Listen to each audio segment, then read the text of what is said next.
L'inceste, c'est un sujet qui est tabou et en même temps qui touche un enfant sur 10. Donc énormément de personnes. C'est-à-dire que d'une certaine manière, on connaît tous et toutes des enfants qui ont été incestés et très probablement des incesteurs. Mais c'est un enfant sur 10. Donc se dire, bon, je fais partie de cet enfant sur 10, on est 7 millions dans le pays. Enfin, je veux dire, sur 70 millions. Quand on parle de l'inceste comme d'un tabou, effectivement, le dire est tabou. Et donc ça, il faut en sortir parce que le faire n'est pas tabou. 160 000 enfants par an, on voit pas très bien où est le tabou, quoi. Et aujourd'hui, j'ai vraiment l'immense plaisir de recevoir Romain Lemire, qui a écrit Clément, qui est d'une autobiographie romancée, dans lequel il raconte son inceste à hauteur d'enfant, de ses 7 jusqu'à ses 21 ans. Et puis après, passé là, il va y avoir une deuxième partie du livre où il va raconter la manière dont il s'est construit, reconstruit. Enfin, c'est vachement long d'en sortir. Dissociation, autosabotage aussi. Parce que moi, pendant des décennies, je me disais, en fait, je suis condamné, il n'y a aucune raison que j'en sorte. Et en fait, on n'est pas condamné à ça. Et le sujet, il pourrait paraître un peu triste. Vous verrez qu'on rigole pas mal. Et c'est parce que j'y suis parvenu que j'ai pu écrire ce livre, d'ailleurs. Oui. Spoiler alerte, ça finit bien.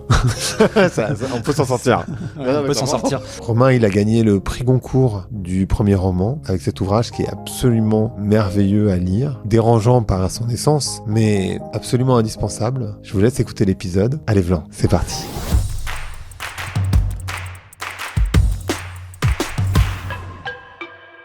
Et si on pouvait à nouveau se réjouir du futur?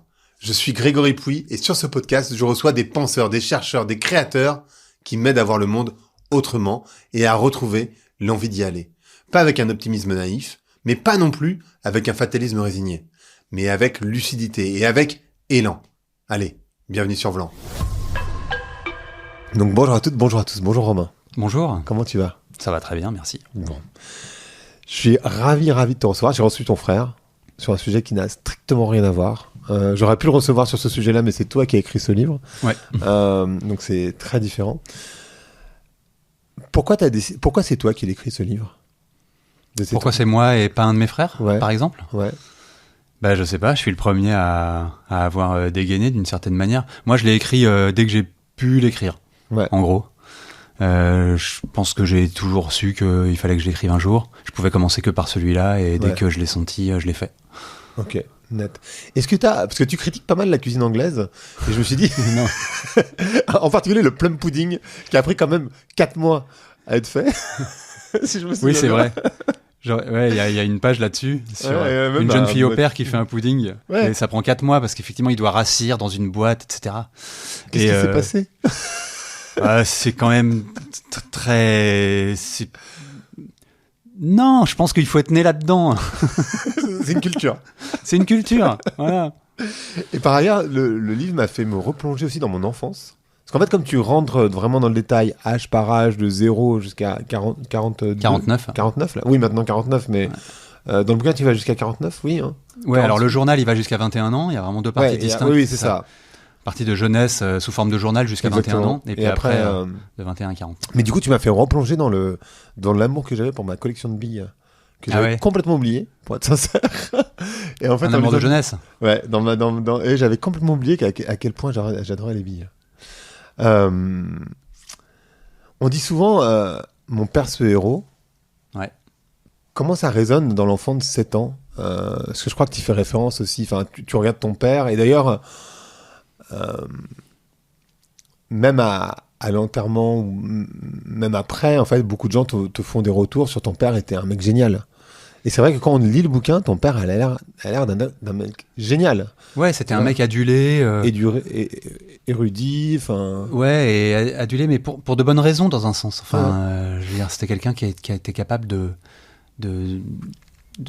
il avait un rapport à l'existence qui était très beau, quoi. Enfin, très poétique. Et donc voilà. Je crois que c'était un super prof de français, par ailleurs. J'ai parlé, moi, avec des anciens élèves qui disaient que vraiment, ils ont été éveillés à la littérature grâce à lui, quoi. Il arrivait à des élèves qui étaient... Il a été prof de français en lycée agricole, enfin, je veux dire, des élèves qui n'étaient pas, a priori, on n'est pas dans le centre d'une grande ville et tout, et en milieu rural, et il avait réussi à amener ces élèves-là à la littérature, donc il avait toutes ces qualités-là, et puis une part sombre, criminelle. D'ombre, ouais, une part d'ombre, une grosse part d'ombre. Ouais. Ce qui est intéressant dans ton livre, c'est que ce qu'on observe,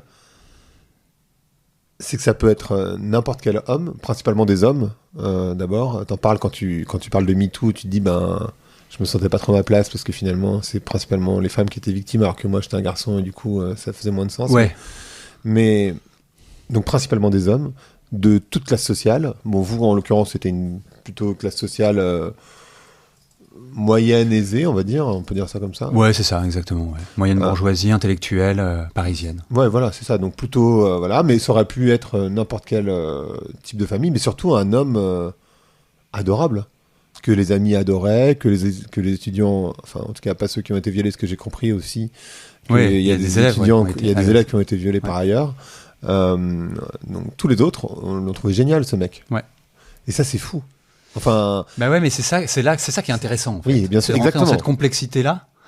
Et en fait, on peut pas jeter le bébé avec l'eau du bain. On peut pas dire bon bah voilà, je romps avec ce personnage, je romps avec ce passé. Ça marche pas comme ça, parce que la plus grande partie de ce qui me constitue aujourd'hui. En fait, il y a beaucoup de choses que je tiens de mon père. Ouais, bien sûr. Donc bah voilà, en fait, il faut faire le tri. Mais d'ailleurs, ta mère, elle dit, juste après le décès de ton père, tu cours dans l'eau et tu dis, je suis le fils de mon père. Ouais. Donc il y a vraiment ça aussi. Enfin, ouais, il y a une attache qui est forte. Ouais. Et enfin, ça c'est, hyper puissant et c'est important pour les gens qui nous entendent aussi de se dire, ça peut être un homme génial et en même temps, il peut faire ce genre de choses. J'ai reçu un juge sur ce podcast qui me disait il n'y a pas de monstres, il n'y a que des humains qui font des choses monstrueuses. Ouais. Ça résonne pour C'est toi, hyper important ça, hein, parce que on a toujours l'image du violeur, enfin du monstre quoi, dans le parking, du mec dégueulasse, et puis quand on le voit, ça se voit qu'il est dégueulasse et tout ça. Et presque tous les violeurs et les incesteurs, en fait, ils sont représentatifs de l'ensemble des hommes de la société, et donc, presque tous, ils sont super sympas en fait. Ouais. Ils sont sympas, ils sont marrants, ils ont une vie sociale épanouie, ils ont plein de potes, ils travaillent bien au boulot, ils ont une famille. Ça peut être par ailleurs aussi de bons parents, ou de bons grands-parents, ou de bons oncles. Enfin voilà, c'est des gens super. Et en fait, c'est ça aussi, c'est que c'est tellement massif que en fait c'est un peu vertigineux de se dire que a priori, sauf si vraiment on a un cercle social très restreint, a priori on connaît tous, sans le savoir, au moins un violeur. Ça c'est vertigineux. Et on l'aime. Ouais. C'est fou parce qu'en fait, c'est ça la société dans laquelle on vit. C'est un enfant. Non, c'est un enfant sur 10, c'est ça ? C'est un enfant sur 10, donc c'est 3 enfants par classe. C'est 160 000 enfants par an. Ça fait un enfant toutes les 3 minutes, 24 heures sur 24. Wow. Et pour la moitié d'entre eux, donc ça, là je parle d'agression sexuelle ou de viol sur mineurs, et pour la moitié d'entre eux, c'est l'inceste, 80 000. Qui sont 97% par des hommes, j'imagine. 97, ouais, entre 96 et 97%, ouais, c'est des hommes, ouais. J'ai reçu, 97% des détenus sont des hommes. Oui, ça pose question aussi. Tu sais que j'ai reçu une handballeuse qui a été incestée par sa tante, par une femme. Et en fait, c'est con, mais c'était un angle mort pour moi. J'avais jamais pensé qu'une femme pourrait violer une petite fille. Enfin, c'est idiot, mais ça n'était pas arrivé. Il y a 2 angles morts, c'est les femmes, même si c'est encore une fois marginal, mais il y en a quelques-unes. Et puis aussi les enfants. C'est-à-dire les enfants un peu plus grands qui incestent un cousin ou un frère petit. Ouais. Et qui peuvent être pré-ados. Hein. Ouais, c'est ça paraît. Donc, et voilà, et ça aussi c'est un angle mort. Ouais, c'est vrai qu'on n'y pense pas nécessairement. Bah ouais, on a encore moins envie d'y penser en fait. Ouais, non, c'est sûr qu'on a. Mais toi d'ailleurs, t'as des rapports sexuels assez tôt avec des garçons, avec des garçons, plus tard, d'abord avec des filles, ouais. Oui, et puis à partir du moment où je suis jeune homme en fait, effectivement, je commence à avoir des expériences homosexuelles. Je pense à ce moment-là, je sais pas pourquoi, mais avec le recul, je le sais mieux. C'est pour me réapproprier d'une certaine manière ce théâtre. Et que ça ait lieu quand j'en ai envie, avec qui j'en ai envie. Ouais. C'est une manière de rejouer la scène en se l'appropriant et en sortant de cette situation où je suis complètement objet, quoi. Ouais. Et redevenir sujet comme ça. Oui, c'est ça. Et si je me trompe pas, ça commence à vers 7 ans. Enfin, en tout cas, c'est ce que je retiens du livre. Et l'enfant, il comprend rien. Enfin, tu peux te remettre dans la peau d'un enfant de 7 ans. Aussi pour les gens qui nous écoutent et sans doute que c'est hyper dur d'avoir la conversation avec ton gamin. Enfin, je veux dire, c'est très compliqué. Je vois même pas. Il y a des bouquins que j'ai ici, entre le bouquin de Mylan, qui a fait un bouquin pour les enfants, pour leur expliquer un petit peu comme toi, tu as eu avec Dolto, mais pour leur expliquer ce que c'est que l'inceste et que du coup une parole vienne éventuellement s'il y a un cas, parce qu'en fait tu ne peux pas t'en douter. Ta mère, elle a pas vu, en l'occurrence. Non, elle a pas vu. Même nous, on était 3 frères incestés et on n'a pas su pour les 2 autres. Donc, oui, c'est ça. Vous en avez pas parlé. C'est vraiment très très difficile à déceler, quoi. Ouais. C'est vachement important. Effectivement, cette histoire de les enfants, ils comprennent pas ce qui se passe, ils comprennent rien, ils savent rien. C'est pour ça que j'ai raconté l'inceste à hauteur d'enfant, moi. Ouais. C'est que c'est un récit d'un personnage de 0 jusqu'à donc 49 ans, toujours très au présent. Et donc, quand il est incesté, entre 7 ans et 14 ans, il en parle au présent. Oui. Et donc, il ne sait pas, il sait pas ce que c'est que le sexe, quoi. Il sait pas ce que c'est qu'un pénis en érection, il sait pas ce que c'est que du sperme, il sait rien. Ouais. D'ailleurs, tu utilises, c'est quoi l'expression que tu utilises pour le sperme, c'est comme de l'huile. Ouais, c'est ça. Ouais, c'est ça, parce que ça fait un peu ça. Et donc, c'est de là que part l'enfant. Il part d'un truc où, alors en plus, mon père il m'a dit, il faut le dire à personne et tout ça. Évidemment, il y a cette espèce de truc, donc c'est un secret, mais en même temps, on ne sait pas de quoi il s'agit. On saurait même pas, en admettant qu'on veuille passer outre l'ordre de ne pas en parler, qu'on veuille en parler quand même, qu'est-ce qu'on dit? Parce qu'en fait, c'est pas simple à décrire. Enfin, je veux dire, c'est un état de confusion inouï, quoi. Ouais. Et d'ailleurs, mais il prend des risques, ton père, parce que il y a une scène où vous avez un rapport sexuel alors qu'il y a ton petit cousin qui dort à côté. Ouais. Enfin, je sais pas. Du coup, je sais pas si c'est réel ou si c'est fictionnel, mais non, mon frère. Ouais, c'est ton frère qui dort à côté. Ouais. Je pensais que c'était ton cousin, pardon. Et non, et une fois, c'est mon cousin qui est incesté et moi, je suis à côté. Alors ça, je me souviens. Ouais. Mais il prend des risques. Parce que toi, quand ton cousin se fait incester, t'es réveillé. Enfin, toi, tu le comprends plus ou moins. Ouais, je somnole, je le comprends vaguement, quoi. Ouais, c'est ça. Alors que ton frère est dans le cas où c'est dans une grange, je crois que vous êtes dans la même chambre, si je me souviens bien. Ouais, c'est ça. Et il dort. Chez mes grands-parents, lui, vraiment, il dort. Et du coup, mais ton père, enfin, j'imagine, maintenant à hauteur d'adulte, tu te dis de faire ça. Enfin, déjà entre 2 adultes, tu le ferais pas nécessairement, je veux dire. Ouais. Mais de le faire avec un enfant. Enfin, ouais, c'est complètement fou. C'est fou, en fait. C'est une pulsion. Et en même temps, au début, si je me trompe pas trop, et peut-être que c'est parce que j'ai suivi le récit, et en fait, ça n'arrive pas au début, en tout cas, ça n'arrive pas si souvent. Parce qu'il y a, en fait, ce qui est assez choquant dans le roman, c'est que tu racontes ton histoire d'enfant, d'adolescent, et puis d'un coup, paf, il y a une scène. Et entre la première et la deuxième, je pense qu'il se passe une bonne année, si je me trompe pas trop. Ouais, alors moi j'ai reconstitué ça un peu avec ma mémoire. Bien sûr. Mais c'était pas effectivement, c'était pas quelque chose de quotidien ou hebdomadaire. Enfin, je veux dire, c'était les grandes vacances, c'était si on était en week-end ensemble tous les deux. Donc c'était des moments. Tu parlais de pulsion là à l'instant. Ouais. Moi, j'y crois pas du tout à la pulsion, parce que quand même quand c'est trop dangereux. Les violeurs, ils savent très bien se retenir. Donc, la pulsion, c'est souvent avancé par la défense quand il y a des procès. Ouais. Mais, en fait, la pulsion, c'est juste si c'est un peu sécure, quoi. Ouais. Mais du coup, avec ton frère, tu penses qu'est-ce qu'il s'est dit? Parce que c'est pas sécure du tout d'avoir ton autre fils qui dort à côté. En même temps, il l'incestait aussi, donc du coup, peut-être qu'il s'est dit. Je sais pas. Ouais, difficile. Comment on peut repérer des signes d'un enfant qui va pas bien, qui est incesté? Il y a plein de choses dans le roman sur toi que tu racontes, mais je sais pas ce qui tient de ton caractère et ce qui tient de l'inceste. Tu vois, c'est compliqué en fait, parce que t'as des problèmes à l'école, mais est-ce que c'est lié? Tu fais de l'eczéma. L'eczéma, c'est vrai que c'est le stress.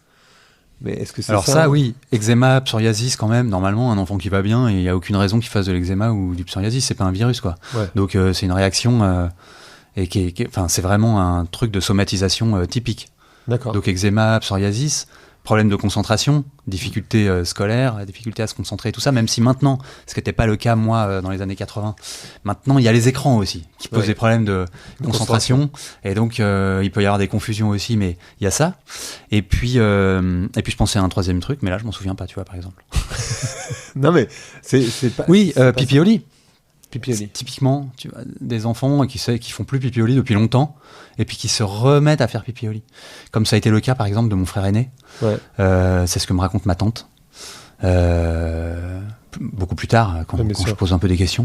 C'est des alertes, quoi. Il n'y a pas de raison, a priori, quoi. Ouais. Et puis, il y a aussi l'enfant. Alors après, par exemple, quand toute la famille habite ensemble... là c'est plus compliqué mais à déceler de ce point de vue-là, mais quand les parents sont séparés, ou alors quand ça concerne les grands-parents ou des oncles et tout ça, si les enfants disent qu'ils n'ont pas trop envie d'y aller, quoi, enfin, c'est intéressant d'essayer de creuser, de savoir pourquoi. Ouais. Mais en même temps, est-ce qu'un enfant serait capable d'expliquer ce qui se passe si tu lui donnes pas les mots, si tu lui donnes pas les clés? Parce que toi, Dolto, quand tu lis je sais plus, c'est un livre que ouais, tu c'est lis, un livre, ouais, le complexe du homard. Et où elle dit voilà, la relation sexuelle avec les parents et les enfants, c'est pas normal. Et toi, en fait, tu mesures dans ta tête d'enfant, parce qu'en fait, le truc de, enfin, bon, tous les gens qui nous écoutent le savent, mais on est incapable de comparer notre enfance par rapport à une autre. Donc, moi, par exemple, ma mère, elle nous battait. Est-ce que c'est normal, est-ce que c'est pas normal? J'en sais rien, parce qu'en fait, moi, c'est ma normalité. Mais est-ce que oui, et à hauteur d'enfant, encore plus. C'est... Exactement, à hauteur d'enfant, t'as aucune idée de si c'est normal, pas normal, tu vois. Et du coup, pour l'inceste, alors dans des dimensions qui ont rien à voir, bien sûr, mais bah tu sais pas non plus, en fait. Et donc toi, le bouquin de Dolto, j'ai pu le noter, j'ai pas noté la phrase de ta réaction, enfin il y a 3-4 lignes, mais tu le mets de côté, en fait, au final. Ouais, alors d'abord elle dit il faut en parler, donc déjà moi je me dis hors de question, quoi. Oui, et puis elle dit oui, c'est une très grande violence et tout ça. Et moi, comme il n'y a pas de violence, je me dis mais c'est ça et c'est pas ça, est-ce que c'est vraiment ça Oui, parce que c'est pas violent, en fait. Et oui, la violence elle est ailleurs, en fait. Enfin, la violence elle est psychique, mais c'est impossible pour l'enfant de la mesurer. Ouais. C'est pas une violence au terme, c'est pas une contrainte physique. Mais déjà, les violences psychiques, c'est difficile pour les adultes de les mesurer, parfois. Tu vois, quelqu'un qui est sous emprise, par exemple, il s'en rend pas nécessairement compte. Donc on voit bien que la violence psychique, parfois même pour des adultes, c'est difficile à mesurer. C'est souvent les autres qui te font le miroir. Quand tu racontes l'histoire en disant mais attends, c'est pas normal ça. C'est de la violence psychologique, ce qui est en train de se passer. Alors un enfant, comment tu veux qu'il se rende compte? En fait, c'est absolument impossible. Une question que je me posais. Vous avez fait beaucoup d'interviews avec tes deux frères. Pourquoi vous avez décidé de le faire? Ah bon? Une seule, ouais. On est allé à quelle époque? Ah, c'était la seule? Léa Salamé. Je pensais que vous aviez aussi fait Quotidien à 3, je sais pas pourquoi. Ah non. D'accord. Non, c'est la seule. Ah ok. Alors, mais c'était fort, hein, c'était bien. Ouais. Et pourquoi celle-là, vous avez décidé de la faire à 3? Bah, c'est plus qu'à l'époque, qui a décidé qu'on la fasse à 3. En fait, c'est vrai que le livre, il y a quelque chose il y a plusieurs, chacun de ces récits est très singulier, quoi. Quand on lit Le Consentement, quand on lit Tristotique, quand on lit La Famille Agrandée, tout ça, il n'y a pas deux histoires qui se ressemblent, elles sont vraiment très très différentes les unes des autres. Derrière les arbres, Frédéric Pommier, voilà. Mais une des choses qui est effectivement originale dans Clément, outre le fait que ce soit un inceste raconté à hauteur d'enfant et que pour le moment il n'y a pas eu ça en littérature, c'est la cohésion familiale. Parce que dans la plupart des familles, quand l'inceste sort, la famille elle explose, quoi.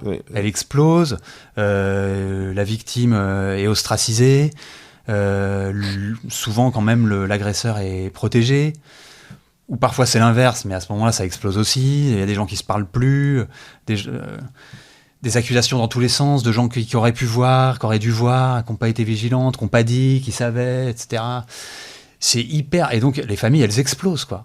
Et moi ma famille elle n'a pas explosé, non seulement elle n'a pas explosé, mais j'ai l'impression qu'il y a presque eu une cohésion supplémentaire, complètement un truc hyper solide qui s'est cristallisé autour de cette histoire, avec ma mère qui est très à part là-dedans, puisque elle n'arrive pas, on y reviendra sûrement, mais elle n'arrive pas du tout à traiter ce sujet-là, ni pour les autres, mais même pour elle-même. Mais en tout cas, entre mes trois frères, il y a quelque chose de très puissant qui se joue à ce niveau-là, quoi. Elle est toujours là, ta mère? Ma mère, elle est toujours là. Comment elle vit la sortie du roman, le prix, enfin... Eh ben, d'abord, elle a lu le roman, c'est une des toutes premières lectrices un an avant sa sortie. Et je l'ai fini avec elle d'une certaine manière le livre, quoi. Oui, Parce que en fait j'ai mené des entretiens avec différents membres de ma famille, et le dernier entretien que j'ai mené c'est avec ma mère. Et ça m'a fait modifier la fin, parce qu'en fait le personnage est est un personnage hyper important, c'est presque le personnage principal de la deuxième partie, le personnage de la mère, et il est problématique, et à la fin il est réhabilité d'une certaine manière grâce à ces 2 entretiens. Donc elle savait que j'écrivais ça, on avait fait des entretiens, enfin voilà. Je lui avais demandé l'autorisation de reproduire in extenso dans le livre sa lettre de 2005 là, et elle me l'avait donnée, sinon je l'aurais mise dans le récit, quoi. Et donc elle lit ça, et en fait elle m'a simplement dit, d'abord elle m'a dit que c'était bien écrit, donc j'étais content parce qu'elle m'a parlé de littérature. Non mais c'est vrai, elle m'a parlé de littérature, elle m'a parlé du livre. Elle écrit des livres également, elle. Non, pas du tout. Non. Alors attends. Alors dans le livre, elle est éditrice. Ah c'est ça. Mais dans la vie, elle est pas éditrice. Ah d'accord. C'est un roman. Hein. Ah oui. Ah ok. Mais elle est littéraire. Parfois tu. Ouais. Mais elle est littéraire. Oui, c'est ça. J'ai cherché une profession littéraire comme ça. Mais en tout cas, elle a commencé par me parler du livre. Ça, c'était agréable parce qu'elle l'a traité comme un objet littéraire et ce qu'il est. Ouais.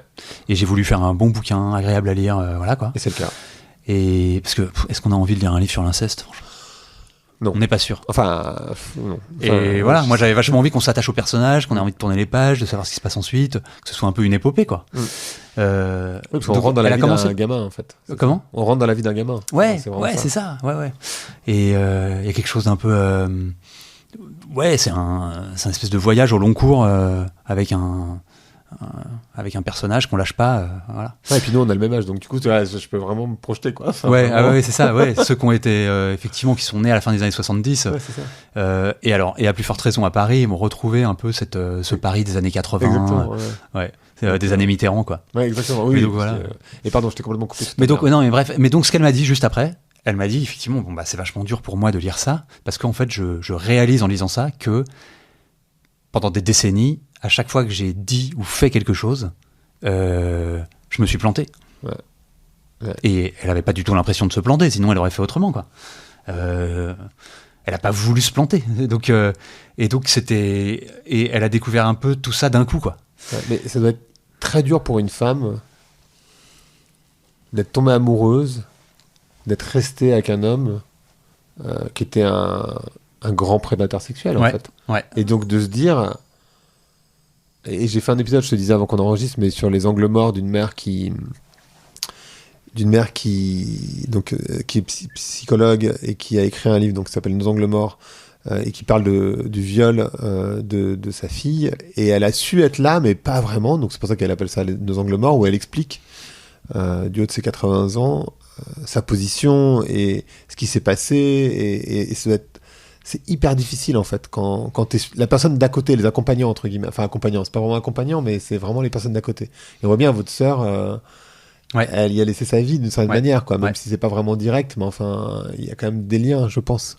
Il y a évidemment des liens, en fait, c'est la seule fille de la fratrie, on était 3 garçons et une fille, et c'est la seule qui n'a pas été agressée. Et en fait, moi je trouve que c'est elle qui ressemblait le plus à notre père. Ouais. Parce que bipolaire, même dans son attitude, dans sa manière de bouger et tout ça, l'alcoolisme, des comportements addictifs comme ça, ouais. Et effectivement, elle a un peu abusé, quoi, et puis elle est morte d'un cancer à 47 ans, exactement à 15 jours près, où est mort notre père.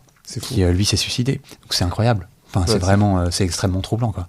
Ouais, c'est plus que troublant. Enfin, ouais. Et peut-être que d'une certaine manière, elle avait, même en tant que femme, des pulsions, enfin pas des pulsions, parce que du coup tu m'as dit qu'il n'y avait pas les pulsions, mais des pensées, en tout cas identiques, j'en sais rien. En fait, ça, je sais pas. Non, elle était comme mon père, elle avait des pensées suicidaires. Ouais. Mais sinon, non, sexuellement, elle avait une vie plutôt épanouie. Ok.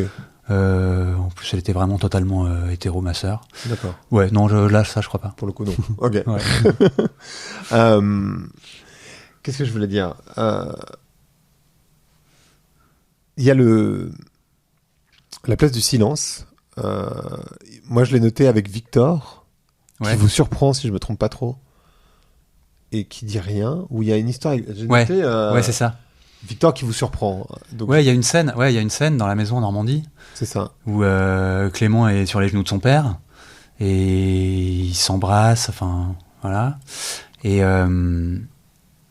puis Clément arrive, Victor, le frère, arrive derrière pour dire qu'il va se coucher.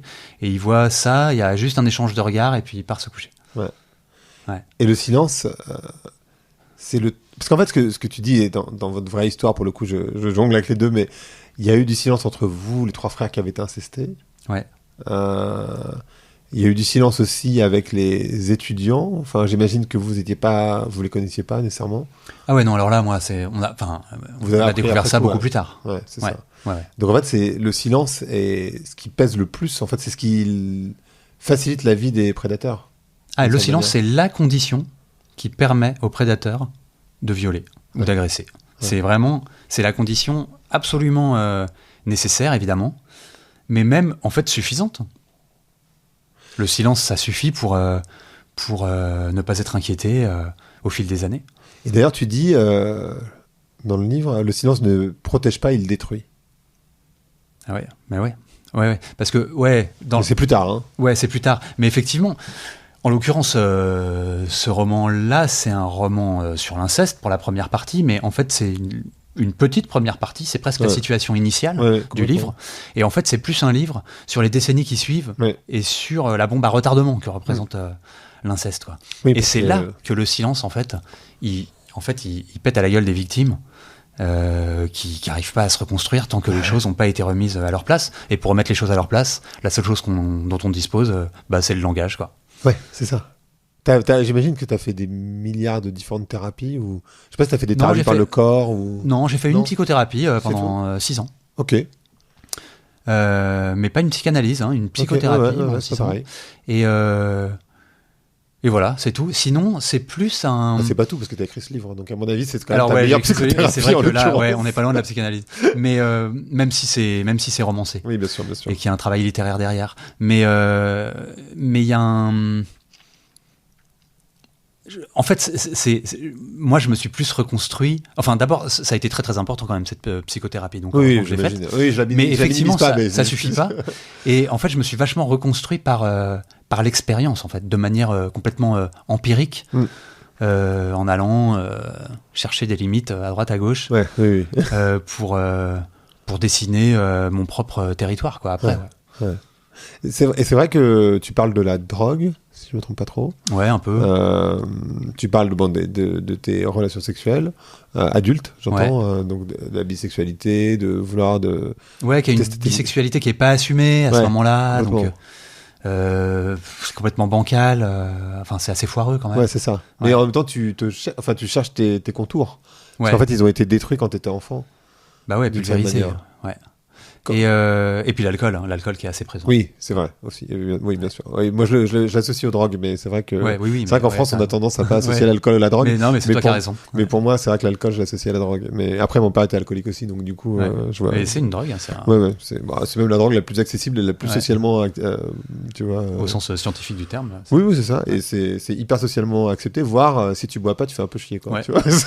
Là, je bois plus depuis 1 an et donc c'est ça. Et tu fais un peu chier. Oh Romain. Oh, vas-y, allez un petit verre, franchement. C'est vachement plus facile quand tu dis aux gens non mais j'ai arrêté de boire. Que si tu dis j'ai réduit, alors là c'est impossible. Ah non, réduire, non, faut pas dire ça.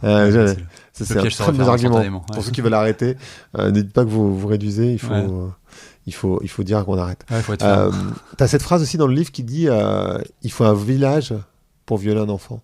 Ouais, et ça rejoint ce qu'on vient de dire. Ouais, bien sûr, c'est pour ça que je fais le lien. Ouais. Mais cette phrase, elle est hyper belle.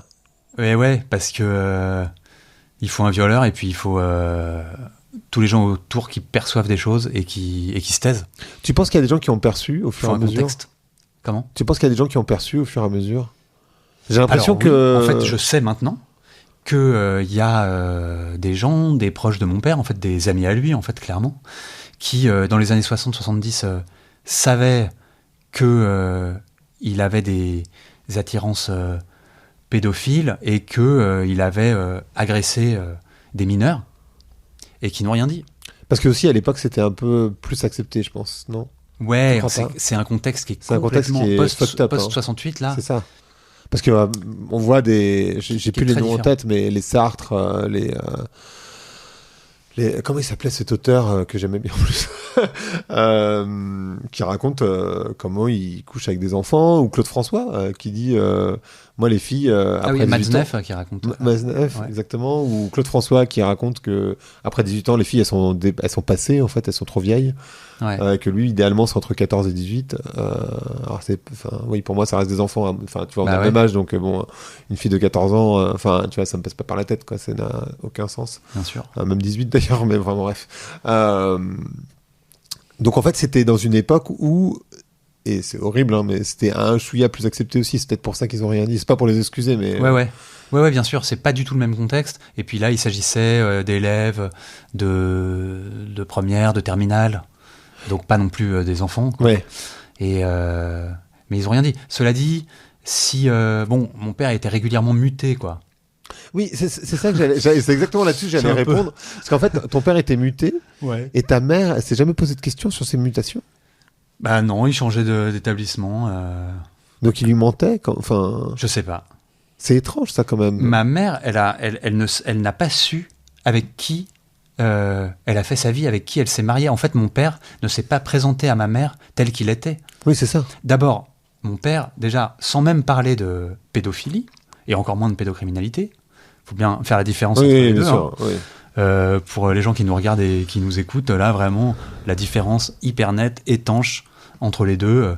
Pédophiles qui éprouvent du désir pour les enfants, et il y a un numéro qui est mis en place pour ces gens-là, pour qu'ils se sentent pas seuls, pour qu'ils puissent être accompagnés et tout ça.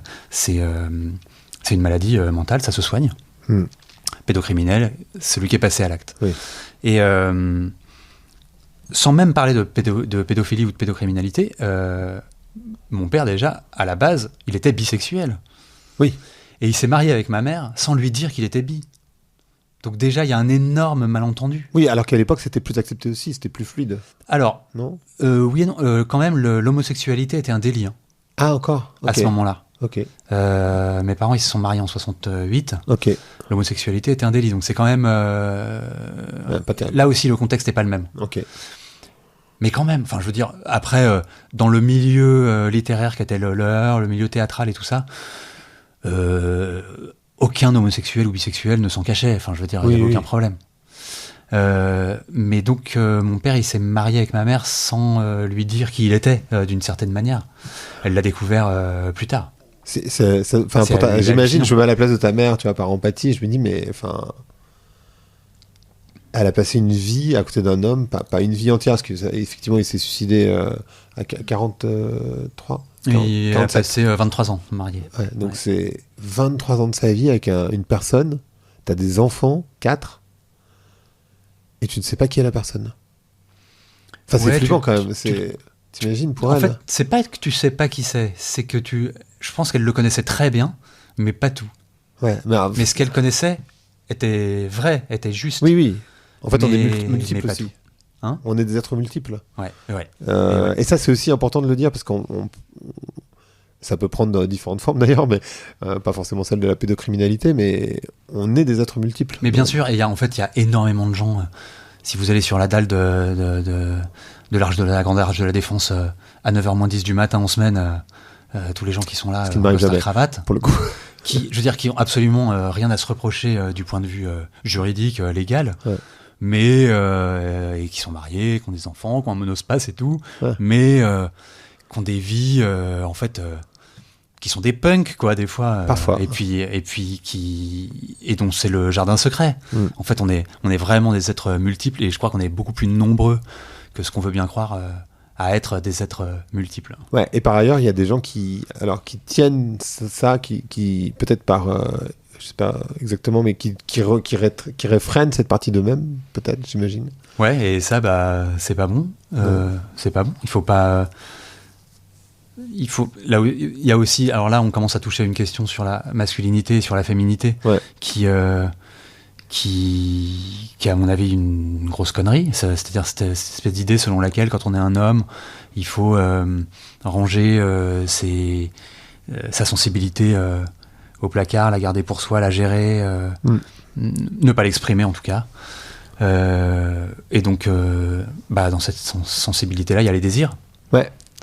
Et mais pourquoi réfréner ces désirs? Enfin, je veux dire, aujourd'hui, on peut vivre vraiment comme on l'entend, quoi. Ouais. Sauf quand ça concerne des enfants, évidemment. Voilà, Mais oui, bien sûr. Évidemment. J'étais vachement surpris parce que t'as vachement de succès avec les filles. C'est vrai, quand j'étais ado, j'avais pas autant de succès. C'est fou, t'as vraiment des filles qui veulent t'embrasser. Quelques râteaux, mais mais quand t'es jeune, ouais. 10, ou 11, 14, 15 ans, ça va, quoi. Ouais, mais je pense, c'est marrant, hein, parce que quand j'y repense maintenant, en fait, je me dis vraiment, non, mais je crois que j'étais un peu, en vrai, j'étais un peu différent, mais malgré moi, j'ai pris un pot il y a pas très longtemps avec une amie de collège. Ok. Que j'avais pas vue depuis des décennies. Et en fait, elle m'a parlé de moi à ce moment-là. Elle se souvenait bien de moi, quoi. Ouais. On n'était pas les meilleurs amis du monde non plus, mais on a été dans la même classe pendant plusieurs années. Et puis voilà. C'est pas une fille avec qui t'es sorti, quoi. Enfin, et non, c'est pas une fille avec qui je suis sorti. Et voilà, mais on était vraiment copains, quoi. Et on s'est côtoyés pendant des années, en tout cas. Et donc, elle me parlait juste avec la bonne distance de ses souvenirs. Et elle me disait que j'étais un garçon quand même assez original, enfin, dont on voyait la sensibilité exacerbée.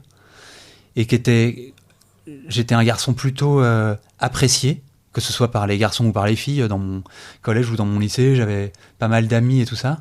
Mais j'étais pas du tout la bête de classe. Ouais, t'étais pas un bout en train comme Oui, c'est ça, c'était pas du tout ça. J'étais plutôt un mec gentil, discret, assez marrant quand même, mais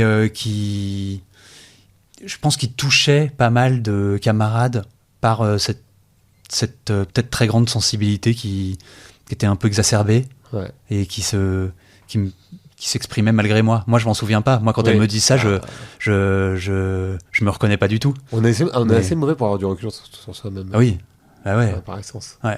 Mais ça aussi, tu vois, quand je pense à ton histoire, à l'inceste, je me dis, t'étais socialement intégré, t'avais des copains, t'avais des copines, t'avais des petites amies, tu pouvais raconter ça à tes parents le soir, enfin... Et du coup, ça n'inquiète pas non plus, tu vois. Ce qui inquiète aujourd'hui les parents, c'est que les enfants, ils n'ont pas de relations sociales, principalement. Toi, t'étais bien intégré, apparemment, tout allait... Enfin, ouais. Tu vois, tout allait bien, entre guillemets, quoi. Enfin, ouais, à part les résultats scolaires. Oui, à part les résultats scolaires. C'est le seul truc. Tu t'es bien récupéré, tu vois. Pris concours, tu pourras envoyer le truc à tes profs. By the way. Ouais, c'est ça. Ça va, je me suis pas trop fait saquer par les profs de français. Non. Quoique, je me souviens qu'il y a une prof de français qui m'avait dit, mais elle avait entièrement raison, en fait. Elle m'avait dit, en rendant ma copie comme ça, une disserte, vous n'écrivez pas le mire, vous pissez de l'encre. Mais en fait, c'était vrai. C'était un moment où je commençais à être un peu à l'aise avec l'écriture, ouais. Où on commençait à faire des dissertes en secondes. Ouais. Et moi, j'avais un plaisir à écrire, mais à écrire pour le plaisir de l'écriture en elle-même, quoi. Ouais. Et donc, en fait, je faisais des dissertes de 4 copies doubles. C'était ChatGPT avant ChatGPT. Ouais, c'est ça. À rien dire, mais pendant longtemps, quoi. Avec des phrases hyper où j'étais là, effet de style. Et donc, je pense que c'était insupportable à corriger, quoi. C'est ChatGPT vraiment avant l'heure, quoi. Je me testais, en fait. Tu tournes en rond. Ouais, c'est ça. C'est toi, ChatGPT, on vient de découvrir. Ils se sont basés sur toi. L'école, c'est vrai, mais du coup, peut-être que l'école aussi, elle n'est pas faite pour tous les enfants, tout simplement, quoi. Tu vois, la manière dont l'école fonctionne aujourd'hui, pour les personnes qui sont un peu, je sais pas si je peux dire ça, mais le terme, mais neuroatypique ou, en fait, ça marche pas, tout simplement. Ouais, c'est un débat vachement compliqué, ça, parce que tu vois, et puis c'est pas ton sujet, je veux dire. Mais ouais, mais tu vois, comme on fait avec 12 millions d'élèves. Ouais, c'est ça. C'est hyper dur. Et effectivement, enfin, moi, je vois bien que j'étais vraiment. Tu rentrais pas dans les cases. À l'époque, je disais, je suis pas scolaire. Enfin, c'est juste que je veux dire, il y avait rien qui allait pour moi dans cette histoire de m'asseoir du matin au soir, écouter un prof, suivre au même rythme que les autres. Moi, j'étais toujours en retard en plus. En retard, je veux dire, pour suivre, enfin, pour noter, pour. T'étais distrait peut-être. Ouais, hyper distrait, des problèmes de concentration énormes et tout ça. Enfin, je veux dire, c'était pas du tout. J'étais dans un contexte qui me convenait pas. Enfin, je veux dire, qui était pour moi, c'était juste douloureux, voilà. Comment tu tu vis. Alors, je sais pas, j'ai du mal à savoir ce qui fait partie du roman ou ce qui fait partie de la vraie vie. Donc, du coup, mais il y a un Titouan qui se refuse à un moment donné, pardon. Ouais. Un cousin. Tu vois, alors, je sais pas si c'est vrai ou pas, du coup, mais. Ouais, si, c'est vrai. Et comment tu le. Il s'appelle pas Titouan, mais c'est Oui, vrai. oui, d'accord. Mais comment tu le vis, du coup, ce refus? Parce que tu l'observes, tu le vois, parce que tu le décris. Ouais. Bah, là, en fait, je me dis. Enfin, il dit non, quoi. Donc, en fait, moi, je découvre. Qu'on peut dire non. Ouais, et c'est même pas que je me disais qu'on peut pas dire non, c'est que c'était un impensé total et que je me disais rien. Oui. Voilà. Mais tu dis non à 14 ans, si je me trompe pas trop. Ouais, à un moment, ouais. Donc à 14 ans, tu commences à dire non. Ouais. En fait, tu commences à réaliser que d'abord, tu as de la culpabilité, et puis tu te dis, en fait, c'est... J'ai dit non une fois. Ouais, c'est ça. Et ouais, il a insisté un peu, mais pas plus, et puis finalement, ça s'est pas fait. Mais j'y suis retourné plus tard. Ouais. Enfin, ou lui, enfin... Mais parce qu'en fait, et c'est là où c'est troublant, et enfin, pour moi en tout cas, c'est que l'enfant, enfin, la manière dont tu le décris, c'est que c'est pas aussi net, c'est-à-dire que l'enfant, il y a une forme d'appréciation, je sais pas comment dire en fait. Il y a une phase finale où Clément, adolescent, il va lui-même Ouais, c'est ça. dans la salle de bain quand son père prend sa douche et tout. Ouais, c'est ça. Ouais. En vacances, si je me souviens Ouais, bien. ouais. Comment t'expliques ça? Bah, il y a quelque chose, il sait qu'il y a quelque chose qui va pas. Enfin, moi, je me souviens je savais qu'il y avait quelque chose qui allait pas là-dedans. Mais ça avait commencé à 7 ans, j'en avais 14, le pli était pris. J'en avais 13 d'ailleurs, je pense. Non, j'en avais 13 c'était là. Et c'était aussi, je savais que ça lui faisait plaisir, c'était une manière de lui plaire. Ouais. De passer un moment privilégié avec lui. Enfin, je veux dire, c'est un état de confusion extrême. Hein. Tu penses que c'est une sorte de syndrome de Stockholm? Enfin, tu vois ce que je veux dire Ouais, il y a un peu de ça. Il y a un peu de ça, en fait. Ouais. C'est hyper chelou, mais... Ouais. C'est tellement, en fait, abyssal. Enfin, pour moi, bien sûr, et j'imagine pour toi d'autant plus, mais c'est vrai que c'est dur à saisir. Et tu dis, dans le bouquin, il y a cette phrase... Vivre en existence, c'est l'enjeu. Ouais. Et ça, je trouve ça hyper fort comme phrase. Et la question que je me posais, c'est comment tu fais pour te construire avec ça? Enfin, tu vois, après, quoi. En mettant tes limites, tu vois, en allant voir, en expérimentant. C'est un des plus gros sujets du livre, en fait. Ouais. J'adore cette phrase. En plus, elle est pas de moi. Elle est d'une amie. Ah, et ok. Je lui ai... Tu lui as... Ouais, extirpé. je lui ai pris. Ouais. Elle est très belle. Ouais, elle est très belle. Vivre en existant. En fait, c'est cette histoire de dissociation. Souvent, les victimes de traumatisme dans l'enfance, ils sont dissociés. C'est-à-dire, ils se regardent vivre. Ils sont pas là où ils sont. Et ils s'en rendent compte au présent. Toi, tu as fait de la dissociation. En genre là, je suis en train de te parler. Et donc, je me dis, merde, il faut que je réponde. Oui, c'est le podcast. D'accord. Donc là, qu'est-ce que je suis en train de dire? Et en fait, je suis en même temps assis sur le lit en train de l'observer, en train de me voir faire un espèce de truc où... Ça, c'est un truc qui est, enfin, je crois, assez typique. Pas forcément, mais en tout cas, c'est courant chez les victimes. Et ça, enfin, c'est vachement long d'en sortir. Dissociation, autosabotage aussi... Et puis addiction. Mais donc vivre en existant, c'est parvenir moi je constate que finalement j'y suis parvenu, quoi. Et c'est parce que j'y suis parvenu que j'ai pu écrire ce livre d'ailleurs. Oui, c'est pas bien l'inverse. Donc spoiler alerte, ça finit bien. On peut s'en sortir. On peut s'en sortir. Non, mais c'est ça en fait. S'il y a des gens qui nous regardent et qui nous écoutent et qui se disent, parce que moi pendant des décennies je me disais en fait je suis condamné. Il n'y a aucune raison que j'en sorte. Ça fait trop longtemps que ça dure. Je suis condamné à vivre dans ce brouillard mental, dans cet état de dissociation et à subir, en fait, à subir ma vie, à avoir l'impression d'être frôlé par la vie, de la vivre comme si j'étais sur un tournage de cinéma, enfin. Ouais. Voilà. Et en fait, on n'est pas condamné à ça.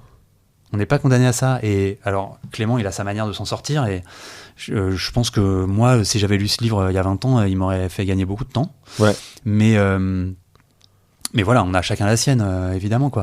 Mais cette histoire de vivre en existence, c'est vraiment... enfin, moi, je me rends compte juste que... en fait, je me rends compte à quel point vivre était épuisant, quoi. Mais de vivre genre une journée lambda. Hein. Donc Et tu en dormais fait, beaucoup? Ouais, enfin, il y a eu une période aussi où j'étais très insomniaque. Mais sinon, oui, j'étais toujours crevé. Sinon, j'ai toujours eu besoin de beaucoup dormir et tout ça. Là, je vois bien qu'en fait, j'ai jamais fait autant de choses. Et je suis beaucoup plus reposé, quoi, beaucoup plus en forme. Mais parce que, je pourrais le dire par une formule, c'est que je ne vis qu'une fois d'une certaine manière, Oui, ma bien sûr. journée, quoi. Ouais. Je la vis pas 10 fois de 10 manières différentes dans ma tête, quoi. Ouais. Et donc la dissociation, moi, dans la manière dont je le pensais, c'était une manière pour le cerveau de se protéger d'un trauma passé, et du coup, tu l'oublies. Enfin, en fait. Ouais, alors moi, j'ai jamais eu d'amnésie T'as pas eu traumatique. ça? Ouais, jamais C'est eu pas de d'amnésie traumatique. D'accord. Et je suis fasciné par les récits d'amnésie traumatique. Derrière les arbres de Frédéric Pommier, dont Ouais. je parlais tout à l'heure, Ouais. lui, il a eu une amnésie traumatique sévère.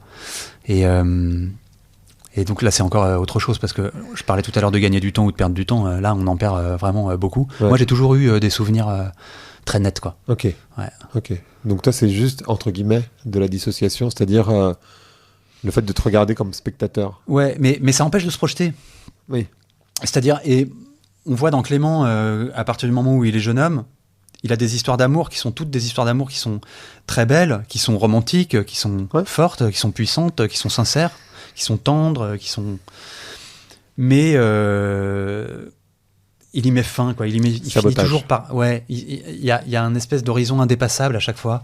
Au bout d'1 an et demi, au bout de 3 ans, grand maximum 5 ans, ça s'arrête. Et il peut pas aller au-delà, mais parce qu'il y a... je pense que la dissociation, elle y est pour quelque chose là-dedans. Il y a quelque chose de... En fait, c'est comme si il s'agissait de porter une relation, mais en fait, c'est tellement fatigant. Et puis, en plus, il y a aussi... Moi, j'avais toujours la peur... Enfin, je me disais, le bonheur de l'autre dépend du mien, parce que si je m'écroule, l'autre va être malheureux, parce que son mec s'écroule, donc voilà. Ouais. Et en fait, c'était une responsabilité insupportable. Et régulièrement, en fait, moi, je rompais pour me retrouver célibataire, pour pouvoir être dans le dark, sans faire souffrir personne. Il y a quelque chose de cet ordre-là, quoi. Enfin, je sais pas si t'as des remords ou ça des regrets vis-à-vis de ces personnes-là. Tu leur as réécrit, tu les as revus ou... La plupart de mes ex, en fait, on est restés vraiment amis. Proches. D'accord. Parce qu'en fait, je crois que vraiment, mais toutes les filles que j'ai aimées, je les aime toujours, quoi. Mais vraiment, hein. Ouais, j'imagine.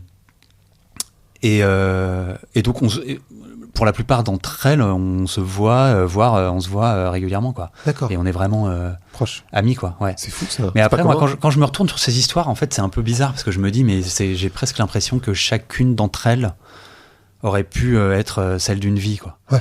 Bah, c'est souvent le cas, d'ailleurs. Je ne saurais jamais, mais... Il n'y a pas qu'une personne. Tu vois. Oui, bien sûr. Ouais. Donc, ouais. Potentiellement, c'est le cas. Ouais, potentiellement, c'est le cas. En vrai. Ouais. Tu vois, c'est OK. Enfin, c'est plutôt beau. C'est-à-dire que tu as eu des belles rencontres aussi. Ouais, carrément. Ouais, bien sûr. Donc, ouais. Et la plupart d'entre elles aussi me disent... Enfin, la rupture parfois était dure, mais je veux dire, la plupart d'entre elles n'ont pas de regrets au sens... En fait, ces histoires-là, c'est pas parce que c'est fini que ça valait pas d'être vécu. Enfin, ouais, bien sûr. On peut aussi dire, quand une histoire se termine, c'est la fin d'une réussite. C'est vrai. C'est un chemin. Donc, c'est un chemin. Moi, je vois ça comme ça. Tu vois, c'est des chemins sur une montagne et puis tu décides de continuer ensemble ou pas. Ou il y en a un qui décide de s'asseoir, ou qui va voir autre chose, qui décide de monter sur un truc pour voir une vue. Peut-être qu'il n'y a rien à voir, mais voilà. Et donc, il y en a. Toi, t'as pas de regrets sur les. Parce que ce que tu disais, il y a du sabotage dans ces histoires. Donc, il y a des histoires qui étaient belles. Enfin, c'était toutes très belles, j'imagine. Mais... Si, j'en ai. Ouais. Parce qu'en fait, par définition, t'as saboté le truc, quoi, malheureusement. Ouais. Mais bon, en même temps, tu pouvais pas faire autrement. Non, je pouvais pas faire autrement. Vraiment, je pouvais pas faire autrement. Ouais. C'est important aussi pour les personnes qui nous écoutent, qui expérimentent, enfin, tu vois, qui peuvent être en couple avec des personnes qui sabotent ou qui font de la dissociation, ou, tu vois, et qui reconnaissent. Parce qu'il y a, en fait, ce qui est fou, c'est qu'il y a la personne assistée, et puis après, il y a tout l'entourage. Ouais. L'entourage large, c'est-à-dire que la famille, bien sûr, Mais après, les gens que tu rencontres dans la vie... Il y a plein de victimes collatérales. C'est ça. Ouais. Parce que toi, tu dis, pour qu'un enfant soit incesté, il faut un village. Mais une fois que l'enfant il a été incesté... Il y a aussi un village qui souffre, quoi. C'est ça, il y a un autre village, enfin, il y a le village qui souffre originel, et puis après, il y a un autre village de gens qui n'ont rien à voir avec cette histoire, qui en souffrent aussi. Mais qui est éclaboussé, ouais. Ouais, c'est ça. Ouais. Et ça, on n'y pense pas nécessairement. L'onde de choc, elle est énorme. Ouais. Et en même temps, comme il y a beaucoup de gens à qui ça arrive, enfin, beaucoup trop, en tout cas, beaucoup d'enfants, je veux dire, on en parlait tout à l'heure, les chiffres sont monumentaux, enfin, je veux dire, c'est fou, en fait. Ouais. Et tu sais, j'ai... Solène Favre, la présidente de l'association Face à l'inceste, on a pris un verre il n'y a pas longtemps et elle m'a donné un chiffre qui m'a fait halluciner. Et après, je suis allé voir et il est vraiment. C'est un chiffre qui est complètement avéré, scientifiquement très solide. C'est le coût des violences, des agressions sexuelles sur mineurs. Le coût en euros. Il y a un coût en euros, ok. Combien ça coûte ? Parce qu'il y a. Il y a les soins, il y a les frais de justice pour juger les accusés, il y a les addictions, il y a les soins, les addictions, il y a les violences, il y a tout ça, quoi, en fait. Il y a les arrêts de travail, il y a les dépressions, il y a... Le coût, c'est 9 milliards d'euros par an. C'est fou. En France. C'est incroyable. C'est incroyable que vous ayez calculé, mais en plus, ce chiffre est hallucinant. Ouais, mais parce que, en fait, c'est possible à calculer, c'est compliqué, mais c'est possible à calculer parce qu'en fait, dans chaque poste de dépense, on peut savoir. Enfin, aujourd'hui, les pathologies sont très tracées. Je veux dire, voilà, donc finalement, on peut savoir ce qui est dû à un passé traumatique, infantile, et ce qui n'a rien à voir, quoi. Il y a une autre phrase qui m'a marqué, c'est dans le narcissisme qu'il y a de la violence. Ouais. Je sais pas si tu veux en parler. Le narcissisme, bon, on est tous, c'est naturel d'être un peu narcissique. Je pense que c'est un truc que chaque humain possède. Tous les gens qui nous écoutent, en tout cas, il y a une forme de narcissisme quelque part, enfin, tu vois, d'amour propre, en tout cas, on espère. À quel moment ça devient de la violence ? Bah ouais, c'est parce que le père dans Clément, il écrit, il y a de la violence, enfin il dit, je l'ai su par un ancien élève de mon père, il y a de la violence dans l'amour. Et Clément corrige en disant non, c'est dans le narcissisme qu'il y a de la violence, dans l'amour, il n'y en a pas. C'est les gens qui sont en couple pour avoir un miroir favorable en face d'eux, mais qui ne regardent pas l'autre pour qui il est, qui ne s'intéresse pas à son épanouissement, qui s'intéresse juste à l'image qui est renvoyée d'eux-mêmes, quoi. Et un espèce de ricochet terrible, quoi, dans un couple. Et à partir de là, oui, c'est une histoire de violence. De toute façon, l'inceste, c'est une histoire de domination. On parle moins de sexualité que de domination quand on parle d'inceste, quoi. Et c'est une manière pour le parent de dominer son enfant au lieu de l'élever. C'est marrant parce que j'avais pas cette question, mais c'est vrai que c'est une question hyper intéressante. Comment on est... Enfin, après, bon, t'es pas psychothérapeute, hein, mais j'imagine que tu es beaucoup intéressé à la question. Comment on explique l'inceste ? C'est ça ? C'est de contrôler ? C'est une question de contrôle ? Je sais pas. En vrai, je sais pas. Parce que je sais d'autant moins que... Parce que, encore, on peut parler... tu vois, on peut essayer de dire ah oui, les gens qui aiment... Tu parlais de Claude François tout à l'heure... les jeunes de 14, 15, 16, 17 ans, c'est-à-dire formés, quoi. Ouais. Pubères. Ouais. Mais l'inceste, il y a de l'inceste sur des bébés. Hein ? Non, mais il y a de l'inceste sur des bébés. C'est pas rarissime. Ah bon ? Sur des bébés, ouais. Sur des enfants des bébés, et puis sur des enfants de 3 ans, 4 ans, 5 ans, 6 ans, 7 ans. Donc, et là, on est dépassé. Enfin, tu vois, moi, je sais pas. Ça va au-delà de l'imagination. Ouais. Enfin, je vois pas de trop non plus, effectivement. Mais... Ouais, mais ça existe. Oui, ça va de toute façon. C'est vraiment, je veux dire, c'est pas rarissime, c'est pas, ça existe, quoi. Ah ouais. C'est simplement, il y a cette espèce d'hyper vulnérabilité là-dedans, donc de domination absolue. Mais honnêtement, moi, je sais pas du tout. Je comprends pas du tout ce qui se joue là-dedans. Ça me dépasse totalement, quoi. Comment on fait? Parce qu'en fait, je crois que c'est dans ta mère qui suppose que ton père a potentiellement été incesté lui-même. Ouais. Si je me souviens bien. Et c'est assez classique. C'est un modèle assez classique. C'est-à-dire que tu reproduis. Je sais pas si c'est malgré toi. Je sais pas. Je me rends pas bien compte, mais ce qui s'est passé pour toi enfant. Comment on fait pour, et j'imagine pour toi, comment tu fais pour te construire avec cette violence initiale? Alors, il y a un truc à dire quand même sur cette hérédité-là. Ouais. Enfin, moi, je trouve hyper important. C'est que 75% des enfants incestés sont des filles et 25% des garçons. D'accord. Et après... Donc les filles ne font pas d'inceste. 97% des incesteurs sont des hommes. Ouais. Donc en fait, très très peu de filles incestées sont incesteuses. Oui. Je sais pas si on dit incesteuse ou incesteuse. Après, quoi. Donc là, il y a quand même un truc de genre qu'il faut noter, quoi. Il y a une masculinité toxique qui est en jeu à cet endroit-là. En tout cas, il y a une violence qui s'exprime par cette masculinité toxique. Ah bah c'est sûr. Enfin, 97% des détenus sont des hommes. Ouais, bien sûr. Donc en fait, ça c'est vraiment le problème des hommes qui n'ont rien à se reprocher. Le fait que 97% des détenus soient des hommes. Je veux dire, c'est pas que le problème des femmes, et c'est pas que le problème des hommes violents, quoi. Tu penses que c'est lié au fait que les hommes n'arrivent pas à exprimer leurs émotions, ou qu'on leur apprend pas quand ils sont petits? Franchement, je sais pas. Cette histoire de, il y a quand même un truc dans l'éducation. Enfin, même si moi j'ai pas été élevé en mec au sens en mettant l'accent sur la virilité, sur des trucs comme ça. Enfin, vraiment, ça existait vraiment pas dans ma famille, quoi. Mais j'ai quand même été élevé en homme, je pense, quoi. Ouais. Et je pense qu'il y a plein de biais qui nous échappent et qu'il faut essayer de, en fait, d'écouter nos copines, quoi, nos amis, ES, pour regarder à quoi ressemble le monde vu par elles. Parce que même en faisant preuve d'imagination, nous, il y a des trous dans la raquette, forcément, on a du mal à se le représenter. Ouais, il y en a beaucoup. En fait, le monde a été fait pour les hommes. Donc, par exemple, les femmes, elles ont des cycles tous les mois, avec plusieurs périodes dans le mois. Déjà, il y a plein de mecs qui savent même pas qu'il y a plusieurs périodes dans un même cycle. Et du coup, elles peuvent pas être dans la performance. Je sais pas comment appeler ça, mais constante, voilà, merci, sur un mois, parce qu'en fait, par essence, elles ont des cycles. Et nous, en fait, le monde, il a été construit autour de la performance constante. Enfin, typiquement, je veux dire, c'est un exemple un peu lointain. Je parle même pas des violences de rue, etc., qui sont beaucoup plus. Je pense qu'on peut plus facilement imaginer ça. Mais par exemple, le rapport à la performance au quotidien, dans le travail.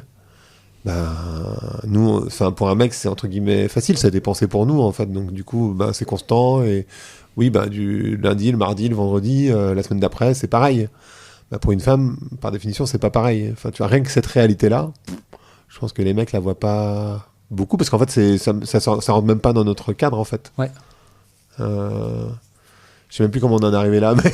Non, mais c'est ça. Il y a effectivement, pour les femmes, quelque chose qui boucle à chaque cycle, alors que nous, on est un peu sur une ligne droite, quoi. Ouais. Mais toi, du coup, comment tu te construis? Alors, j'ai compris les excès, j'ai compris le fait que tu allais chercher tes limites, mais comment tu te construis avec cette violence initiale? Ensuite, en tant qu'adulte, je veux dire. Alors là, c'est vraiment tout l'objet du livre. Ouais. Mais au départ, Clément, il se construit pas trop, déjà. Ouais. Et puis, non, je crois que c'est beaucoup par les autres, quand même.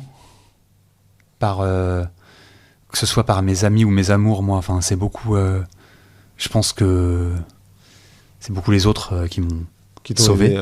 Ouais.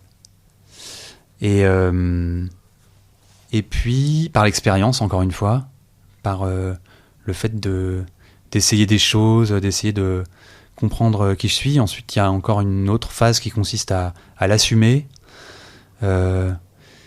Et puis ensuite, une phase, c'est peut-être la phase de l'écriture de ce livre. Parce qu'en fait, quand j'avais 45 ans, j'ai bien senti que j'étais résilient d'une certaine manière, résolu, stabilisé. mais j'ai pas très bien compris par où j'étais passé, quoi.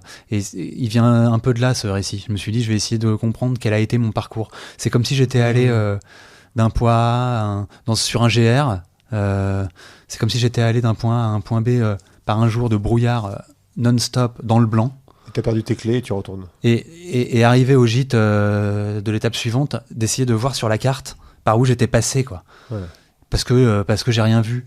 Il y a quelque chose comme ça, de l'ordre de l'errance chez Clément et donc chez moi, quoi. Qui est... voilà, la plupart des gens, ils construisent leur vie en pleine conscience, quand même. Que ce soit en choisissant... mais en tout cas... ouais, enfin... plus que pas dans le brouillard, en tout cas. Ouais, quand même, quand on choisit choisir une formation, choisir un métier, choisir un poste, choisir une entreprise, choisir... on a un peu conscience de choisir un amour, avec qui on fonde une famille et tout ça. Moi, il y a toujours eu quelque chose de l'ordre de jamais vraiment choisir et de me laisser aller au gré des opportunités un peu. Ouais. Un peu comme vraiment la feuille qui tombe de l'arbre, quoi. Et en fait, c'est un peu triste de voir ça. Et en même temps, j'ai l'impression qu'il y a finalement, ça a dessiné un chemin. Quand je le regarde, je me dis ça me ressemble finalement, quoi. Et en même temps, quand tu regardes le cours d'une rivière, la vie de manière générale se construit comme ça, en fait. Ouais. Tu vois, c'est assez beau, le cours d'une rivière. Ouais. Bah oui, on n'est pas des canaux, on a des rivières. Bah ouais, non mais c'est vrai. Tu peux te dire ça. Ouais. C'est quand même plutôt cool. Ouais, c'est vrai. Dire, tu as une rivière, tu vois. Et c'est beau quand tu regardes une rivière, c'est assez joli. Ouais. Je crois. De quoi t'es le plus fier de ce livre, d'avoir écrit ce livre maintenant qu'il est sorti, que t'as eu des retours, qu'est-ce qui te rend le plus fier? Peut-être deux choses, c'est d'avoir, ça m'a demandé un peu de courage quand même, donc d'avoir eu le courage de le faire. Et puis c'est vrai que je suis assez fier de l'écriture, parce que je savais pas si j'allais y arriver. Ouais. J'ai toujours écrit, mais j'ai toujours écrit des textes courts. Des chansons. Sauf pour ta prof de français en seconde. Ouais, à part cette dissertation qui était vraiment très très longue. Mais sinon, des pièces d'une demi-heure pour la radio, des petits sketchs pour la télé, des chansons, des choses qui tiennent sur 1 ou 2 pages, ou pour la radio sur 10 pages, mais pas plus. Et donc, ce travail d'endurance là, de la littérature, c'est quand même autre chose. Et je savais pas si j'allais y arriver, et puis je savais pas comment j'allais écrire, en fait, parce que c'est encore un autre type d'écriture, l'écriture littéraire, et en plus dans Clément, le style évolue en permanence. Ouais, c'est vrai.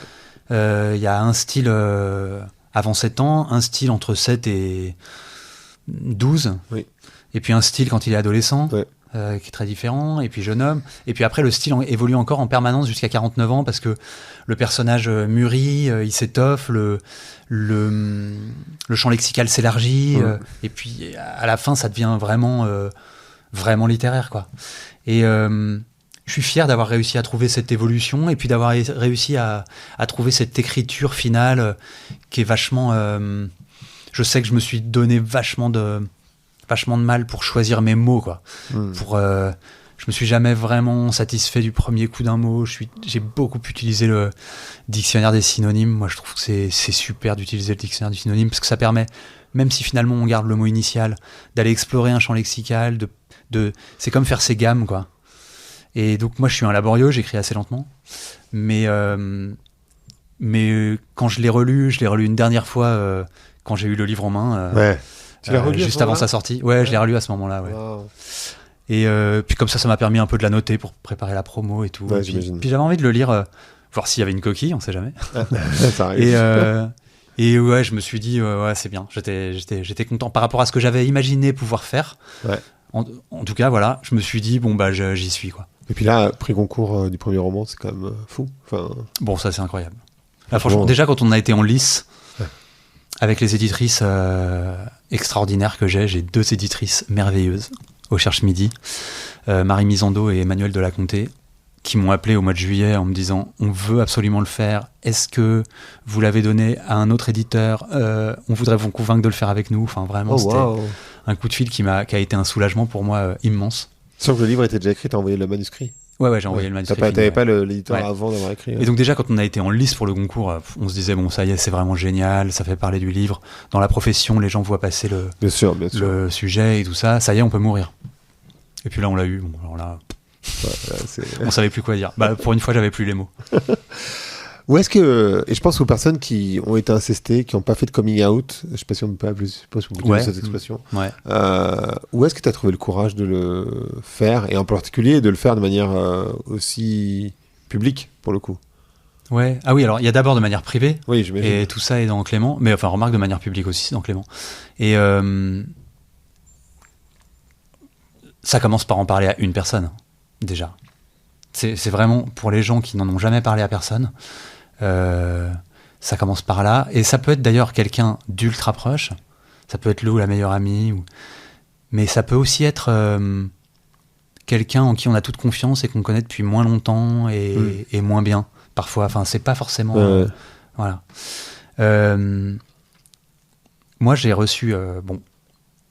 franchement, j'ai reçu plusieurs centaines de messages depuis que le livre est sorti. J'imagine. Et... moi j'imaginais pas, enfin pour le coup, bon et des messages de gens qui me disent, plusieurs messages de gens qui me disent merci, en gros, vous m'avez libéré, c'est-à-dire en gros vous avez déverrouillé quelque chose. Des gens qui m'écrivent, j'ai 65 ans, je n'ai jamais parlé à personne, j'ai fermé le livre, j'ai décroché mon téléphone, j'ai appelé mon frère, c'est-à-dire des gens qui ont fermé le livre en se disant ok, ça y est, c'est bon, je suis armé, enfin quelque chose de... J'ai le courage. T'as donné le courage aux gens. Je sais comment faire, c'est le moment. Wow. Et parce que ce courage, je crois que pour le coup, je suis convaincu qu'en fait on l'a tous en nous, parce que les gens me disent parfois quelle force, quel courage, bravo et tout ça, et je suis d'accord qu'il faut de la force et du courage, mais je crois vraiment parce qu'il y a des gens qui m'écrivent non mais moi je pourrais jamais et tout ça, et je crois vraiment qu'on a tous cette force et ce courage en nous. Alors c'est pas toujours le moment, et d'ailleurs pour Clément c'est pas le moment pendant très longtemps. Oui, bien sûr. Mais de savoir qu'on a ça en soi et qu'à un moment on va pouvoir s'en saisir, on va pouvoir le déclencher, on va pouvoir en faire quelque chose, que c'est pas étranger à nous, c'est pas quelque chose qu'on doit aller chercher à l'extérieur, qu'on peut le mettre en œuvre, quoi, qu'on peut l'utiliser. Ouais. Même si c'est pas forcément tout de suite accessible, quoi, mais c'est là quelque part. Je crois que, on a aussi besoin d'avoir ce courage-là sur le courage qu'on porte. C'est quoi le plus beau message que tu as reçu? Enfin, pas forcément l'avoir précisément. Peut-être celui-là là, que je citais tout à l'heure. Cet homme de 65 ans. Enfin, plusieurs de ce genre, mais là, je pense à un en particulier parce que c'était l'âge qui m'avait frappé. Donc, quelqu'un qui avait vraiment pas parlé pendant très très longtemps.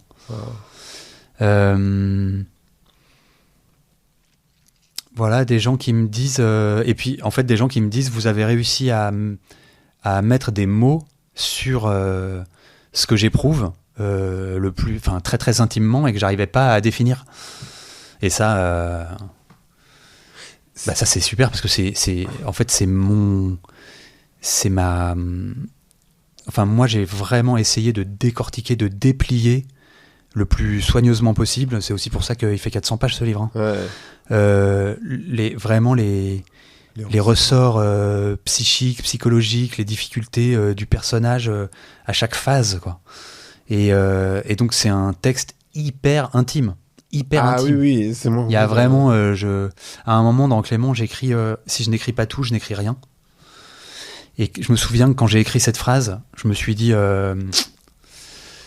maintenant que je l'ai écrite, il va falloir y aller. Il va falloir être à la hauteur de cette phrase. J'imagine que c'est étrange, je sais pas pourquoi ça m'est venu là. Je me suis dit mais qu'est-ce que des prédateurs qui lisent ce livre, alors je sais pas s'ils vont le lire, mais peuvent penser. Et en même temps, on n'a pas grand-chose à leur dire parce que c'est des personnes qui sont malades. Peut-être aller voir. Si, moi j'ai un truc à leur dire, c'est que peut-être qu'un prédateur, j'en sais rien en fait, si c'est le cas ou pas, mais peu importe. Peut-être qu'un prédateur ne réalise pas les dégâts en fait qui causent, c'est-à-dire le fait que son délire là de 10 minutes va briser, va foutre en l'air la vie de quelqu'un pour des décennies. Peut-être définitivement. Et puis il y a énormément de suicides. Oui. Dépression, suicide. Et ça se réfléchit, ça, quand même. Et d'ailleurs, c'est valable pour l'inceste, c'est valable pour le viol aussi, je pense. Hein. Bien sûr, bien sûr. Le viol des joueurs adultes, ouais. je pense que ça détruit une personne.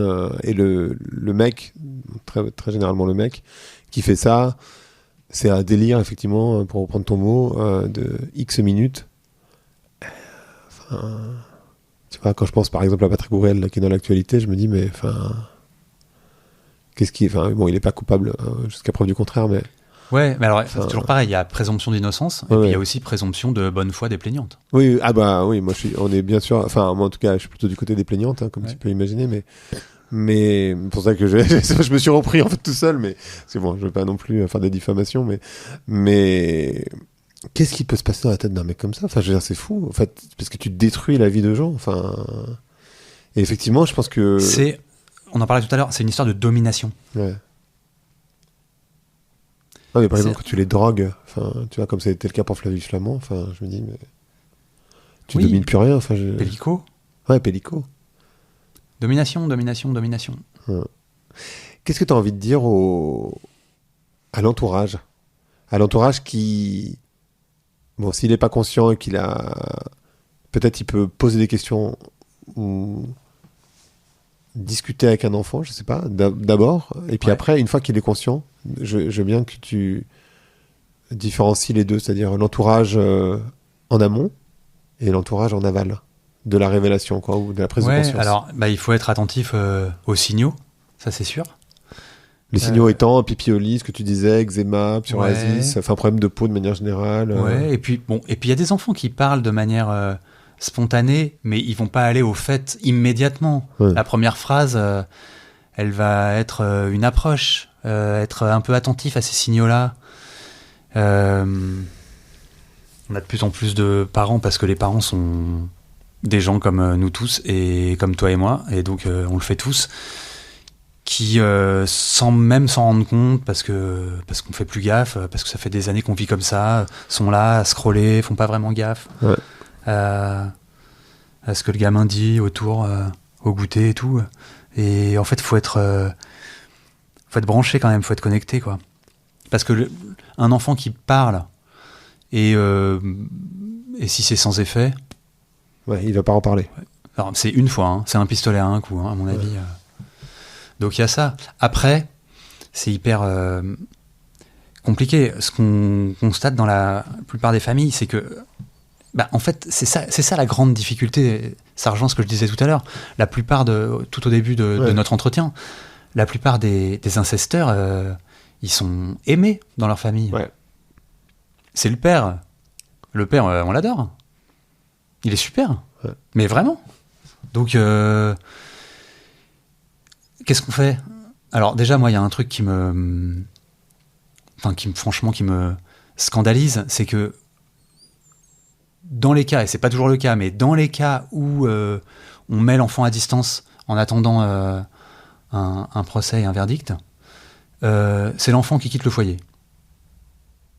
Il part avec la mère, ou alors il est placé et tout ça, mais le père, il garde son canapé, sa télé, sa brosse à dents. Donc déjà, là, je pense qu'il faudrait quand même que, dans ces cas-là, il y ait, en attendant un verdict, préventivement, que ce soit l'accusé, potentiel, qui soit éloigné. Ouais. Et si c'était le cas, puisque c'est presque toujours des hommes, je pense que la justice d'ailleurs irait beaucoup, beaucoup, beaucoup plus vite. Et puis il y a aussi cette histoire de droit parental qui gonfle un peu, quoi. C'est-à-dire qu'il y a quand même des faits avérés d'inceste, avec des obligations de présenter l'enfant au père un week-end sur 2 et la moitié des vacances et tout. Ouais. Et si les mères le font pas, elles sont poursuivies, quoi. Et donc il y a chaque année des mères, et pas qu'un peu, qui partent à l'étranger avec leurs enfants pour échapper à la justice, parce que sinon elles risquent la prison. C'est fou. Elles risquent la prison avant le violeur. Ouais. Donc il y a vraiment, en fait, on est dans le contexte de Clément dans les années 80, fin des années 70, années 80, on est vraiment à l'âge de pierre, quoi, sur ces questions-là. Oui. C'est la préhistoire. Là, on a quand même un peu progressé parce que on commence à en entendre parler depuis 10 ans, quoi, en gros, depuis MeToo. Mais c'est encore le Moyen-Âge, quoi. Et il y a encore ce chemin à faire de retourner la manière dont on regarde les choses et de mettre l'enfant au centre, en fait. Et donc, pour les familles qui sont autour, une fois que qu'ils se rendent compte de ce qui s'est passé, Il faut s'organiser autour de l'enfant. Il faut s'organiser autour de l'enfant. Donc, on ne peut pas le déplacer. C'est... Bah ouais. Alors, imagine un enfant incesté qui parle et du coup, il perd sa chambre. Ah, il est puni, en fait. Il est puni, en fait. Donc, il va chez ses grands-parents, ou il va chez son oncle et sa tante, où il est placé. Enfin, je veux dire, ça le fait pas. Je veux dire, pourquoi Pourquoi, en fait Pour que le père garde son canapé dans le salon. Mais c'est vraiment... Parce que, pourquoi d'autre ? Il n'y a pas de... S'il faut éloigner quelqu'un... Oui, bah c'est le père. Bien sûr. Et on l'éloigne à lui. Et parfois, ça peut être... Parce que, oui, mais si c'est injuste, s'il n'a rien fait, s'il y a pas de... Bah, c'est peut-être injuste si finalement il s'avère qu'il n'y avait rien. C'est rarissime, les fausses accusations d'un enfant. Les enfants n'ont pas... ils ont beaucoup d'imagination, mais celles-là, ils ne l'ont pas en général. Non, bah, quand on voit comment tu le décris en tant qu'enfant... voilà, c'est un peu... On ne peut pas l'imaginer. Par contre, si on déplace l'enfant, là, on est sûr de commettre une injustice à 100%. Ouais. Oui, c'est sûr. Quoi qu'il arrive. Ouais. Un message que tu voudrais passer aux personnes qui ont peur de faire leur coming out, enfin, j'utilise ce terme. Qu'est-ce qui s'est passé toi quand tu l'as fait pour la première fois ? Enfin, c'est ton frère d'abord qui a commencé, si je me souviens bien. Ton grand frère. Ah ouais, non. Enfin, moi, j'ai commencé par en parler à une amie. Ouais. Ah, je sais que c'était ton grand frère, mais... Quand j'étais au collège. D'accord. Mais après, c'est resté entre nous deux, c'est tout. Ensuite, donc ouais, c'est mon frère aîné qu'on a parlé la première fois à ma mère. Et à ce moment-là, donc ma sœur l'a su. À ce moment-là, elle m'a demandé, moi, s'il s'était passé quelque chose. Je lui ai dit qu'il s'était passé quelque chose. À ce moment-là, elle l'a dit à la conseillère principale d'éducation, qu'il a dit à l'assistante sociale, qui m'a convoqué pour avoir mon témoignage, etc. Donc à ce moment-là, ça y est, c'était parti. Ouais. C'est marrant parce que entre frères, vous vous êtes pas parlé. Non. Alors que ta sœur, elle a fait le lien tout de suite. Ouais, enfin, non, on s'est pas parlé avant. Mais oui, à partir de ce moment-là où tout est sorti, nous, on a commencé à en parler entre nous. Mais je veux dire, quand ta sœur, elle a appris que ça s'était arrivé à ton frère, elle s'est dit que potentiellement c'était arrivé à ses autres frères. Tandis que vous, entre frères, vous vous êtes pas dit, si ça m'arrive à moi, ça peut arriver à un autre de mes frères. Ouais, à ce moment-là, c'est ma sœur qui s'y est collée, mais en fait, mes frères l'auraient fait sinon. Enfin, c'est le moment où tout sortait, donc de toute façon, ils m'auraient demandé, je crois. Oui, ça serait venu. Ok. Et il se passe, enfin, je me mets encore une fois dans la tête de la victime. Je me dis, est-ce qu'il se passe quelque chose d'horrible quand tu fais ce coming out, ou est-ce que c'est hyper libérateur ? J'essaye aussi, tu vois, de penser aux gens qui ont été victimes, qui osent pas encore parler. Moi, ça m'a... Enfin, moi, je sais que ça m'a toujours fait du bien. Il faut vraiment considérer... Parce que pourquoi on n'en parlerait pas ? Pourquoi il y a des gens qui n'en parlent pas ? Parce qu'ils ont honte. Ouais. Voilà.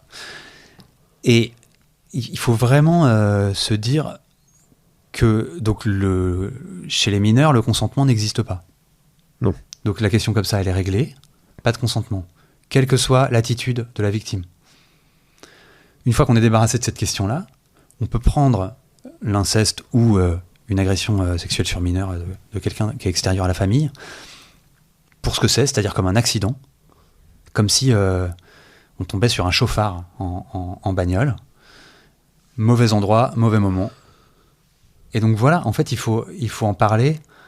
Vous savez, il y a parfois un débat sémantique sur est-ce qu'il faut dire j'ai été violé ou je me suis fait violer. Et moi, je suis dans la team j'ai été violé, quoi. Bien sûr. C'est-à-dire j'ai été objetisé. Enfin, c'est toi la victime. Voilà, et j'ai été à ce moment-là un objet. Ouais. Et à partir du moment où on est bien au clair avec ça, c'est quand même plus simple de le raconter, d'en parler. De dire, voilà ce qui m'est arrivé. J'ai été violé, non pas je me suis fait violer. Voilà, encore une fois, c'est un accident, quoi. Enfin. Ouais.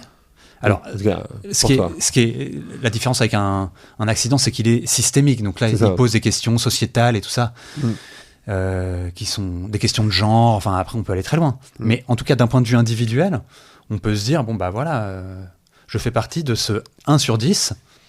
Il y a aussi ça qu'on peut se dire, c'est paradoxalement, le fait que ce soit aussi massif doit pouvoir nous aider. Ouais. Oui, c'est vrai. Enfin, Parce que si il y avait 3 cas par an en France, enfin, je veux dire, c'est vraiment l'horreur, quoi. On se dit, mais je suis c'est vraiment je suis dans une espèce de situation dégueulasse, hyper rare, qui n'existe nulle part. Mais c'est un enfant sur 10. Donc se dire, bon, je fais partie de cet enfant sur 10, on est 7 millions dans le pays. oui, C'est pas si non rare. plus, enfin, je veux dire, sur 70 millions. Oui. Euh, Je voudrais comparer une maladie. le mais football, je c'est dirais le des sport trucs. national. Il n'y a pas 7 millions de licenciés. Hein, donc, Ouais, non, mais c'est ça. J'étais en train d'essayer de C'est faire un corollaire avec une maladie, moi. Tu vois, j'étais en train de penser, mais par exemple, le diabète, ou genre ça. Enfin, je sais pas. J'ai ouais, pas les, c'est ça. Enfin, j'ai pas les vraiment, chiffres en c'est- tête, donc je dirais n'importe quoi. C'est donc, courant, en fait, quand on parle de l'inceste comme d'un tabou, effectivement, le dire est tabou. Et donc ça, il faut en sortir, parce que le faire n'est pas tabou. En fait, c'est le tabou le mieux partagé de. Un peu. Enfin, ça- Mais l'acte n'est pas tabou. Bah, c'est ça. L'acte, a priori, il n'est pas tabou. Enfin, Alors, 160 000 enfants par an, on voit pas très bien où est le tabou, quoi. ouais, c'est fou d'ailleurs. Enfin, Je veux dire, ça fait complètement partie du fonctionnement courant de la société. Donc en fait, il faut, même si on souffre dans sa chair de ça, et en plus, moins on en parle et plus les années passent, on n'en a pas parlé et tout ça, plus c'est difficile, je pense, parce qu'il y a quelque chose qui se sédimente. Mais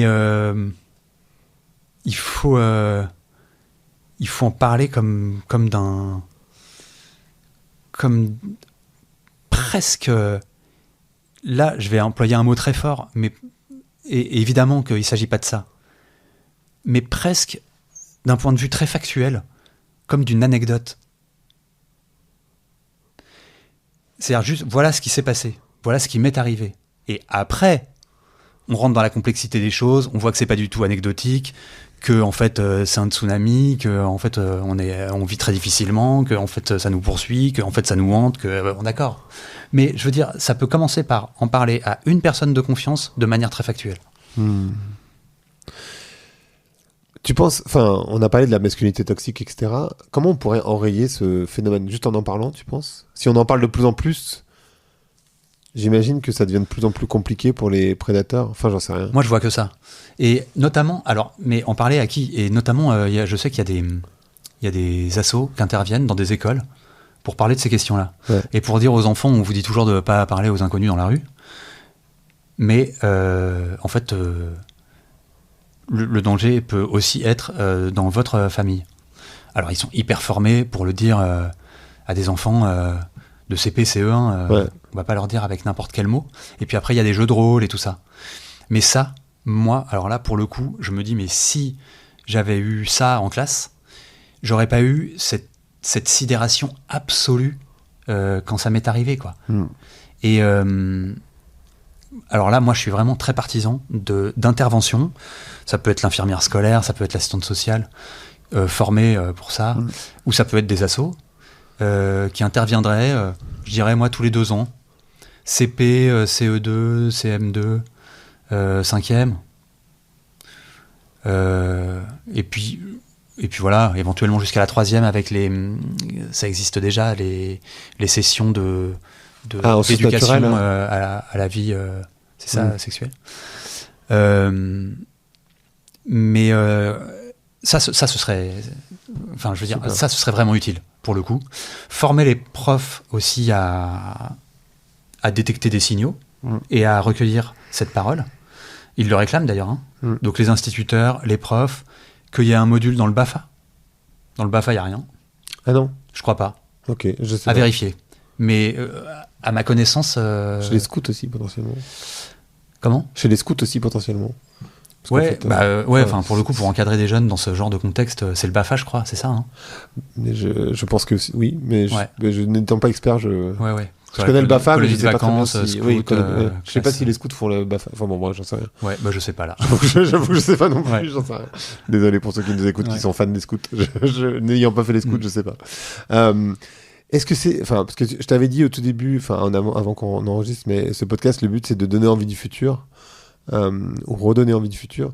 Est-ce que ça, le fait qu'il y ait des initiatives comme ça, que ton bouquin soit si bien reçu, qu'il gagne le prix Goncourt du premier roman, est-ce que ça te redonne envie du futur d'une certaine manière sur ce sujet-là en particulier? Ouais, moi, il y a une phrase de Lola Lafont que j'adore. Ouais. Elle a dit, je crois que c'est dans une interview, je sais plus si c'est dans une interview ou dans un bouquin. Elle dit MeToo, c'est la seule joie politique de mon existence. Et en fait, c'est vrai que on vit une époque, enfin, je veux dire, mais sur le plan politique, géopolitique, climatique, déprimante, déprimante. Et il y a un truc que je trouve assez joyeux quand même dans cette époque, c'est comment les choses bougent depuis l'affaire Weinstein, en gros. Sur ces questions-là, sur ces questions de rapport entre les hommes et les femmes, sur les questions de genre, sur le féminisme, quoi, très clairement. Et moi, en fait, moi, j'adore lire des essais féministes parce que en vrai, ça me met dans un. J'ai l'impression d'être une petite souris. Alors, peut-être un peu moins maintenant, mais encore. Hein, et je pense que jusqu'à ma mort, régulièrement, je vais lire un truc en me disant ah mais putain, qu'est-ce que j'étais con. J'avais pas vu, voilà. Mais en tout cas, il y a un. En fait, je trouve ça délirant de où on vient, quoi. Quand je pense, parce que ça a jamais que 10 ans. Oui. Voilà, j'ai 49 ans. En fait, je me dis, mais j'ai grandi à la vingtaine, à la trentaine et tout ça dans un monde où on se posait quand même zéro question. Et pourtant, enfin, j'étais à Paris, dans le centre de Paris. Famille plutôt bourgeoise. Et puis dans un milieu assez. Enfin, de ce point de vue-là, plutôt à la pointe, quoi. Mais qui avait ses habitudes. Enfin, je veux dire, c'est. Quand on y pense, c'est un peu. Je sais pas, je me dis. Ce serait intéressant, il y a des historiens, des sociologues et tout ça qui vont travailler là-dessus pour comprendre qu'est-ce qui s'est passé pour que rien ne se passe pendant si longtemps, quoi. Ah, puis surtout, ça fait des siècles qu'il se passe rien. Ouais, c'est ça. Tu vois. C'est ça. Mais tu vois, c'est pour ça que moi, quand il y a des mecs qui te disent not all men, je suis là, genre, en fait, si. C'est-à-dire qu'on a tous merdé à un moment donné. Je vois pas très bien à quel moment un mec ne merde pas. Enfin, je veux dire, c'est pas grave, mais en tout cas, enfin, ça peut l'être, bien sûr. Mais... Dans une manif, il y avait vraiment un panneau que j'avais adoré, quoi. C'était un panneau, c'était écrit Not all men, but même l'abbé Pierre. Oui, mais ça fait ça. Enfin, et surtout l'abbé Pierre, en l'occurrence. Voilà, quoi. Il l'a pas pris, tu vois. Merci beaucoup. Pour tout ce témoignage, c'était génial. Pour toute cette vulnérabilité aussi et cette sincérité. Le podcast s'appelle Vlan. Ouais. Donc, je voudrais savoir à quoi tu veux ouvrir et où claquer la porte. Ah bah, j'ai l'impression que ça va être la même. Ce serait quoi, une pièce entre. Tu peux soit ouvrir, soit fermer. Ah ouais, soit ouvrir, soit fermer une porte. porte. Ou faire les deux. Tu peux faire les deux si tu veux. Ça peut être lié à ce sujet ou à un autre. Hein. Tu fais comme tu le sens. Bah, en fait, moi, j'ai envie d'ouvrir la porte sur un monde où les questions de genre sont tellement réglées qu'elles sont plus vraiment débattues et où on enjambe les questions de genre et où la question d'être un homme, une femme ou non-binaire intéresse peu. Ouais. Et où il reste des gens, essentiellement des gens. Des humains. Qui s'aiment ou qui s'aiment pas, qui sont d'accord ou qui sont pas d'accord, mais que, voilà, et en fait, et qu'on échappe à ce... Mais qu'on y échappe tous, quoi. Et c'est vrai que quand je vois le retour cette espèce de retour un peu bizarre des masculinistes incels, là, moi, peut-être, je suis vraiment un naïf et un optimiste complètement à côté de la plaque, mais en fait, je me dis ce qui est gagné, je vois pas très bien comment on peut revenir en arrière, et j'y vois plutôt plus qu'un danger, j'y vois un dernier râle de mecs qui sentent que de toute façon, c'est en train de bouger, mais comme jamais autour d'eux, et qu'en fait, c'est fini, quoi. Ouais. C'est fini leur manière de voir le monde, et qu'ils flippent. C'est très probablement ça. Hein. C'est un peu le chant du cygne, quoi. Ouais, c'est ça. J'espère, tu vois. C'est exactement ça, chant du cygne. Mais pour eux, je préfère dernier râle à chant du cygne. Ouais. Ça leur va mieux. C'est vrai que ça leur va mieux. Parfait. Merci beaucoup à toi. Merci beaucoup, merci à toi. Merci d'avoir écouté Vlan. Si vous avez aimé l'émission, vous pouvez le dire avec des étoiles, 5 de préférence sur iTunes, et le partager avec vos amis ou vos collègues. Je suis Grégory Pouy, vous pouvez me retrouver sur Twitter et LinkedIn sous le pseudo Greg from Paris. N'hésitez pas à me remonter vos remarques, vos questions, mais aussi les invités que vous aimeriez entendre.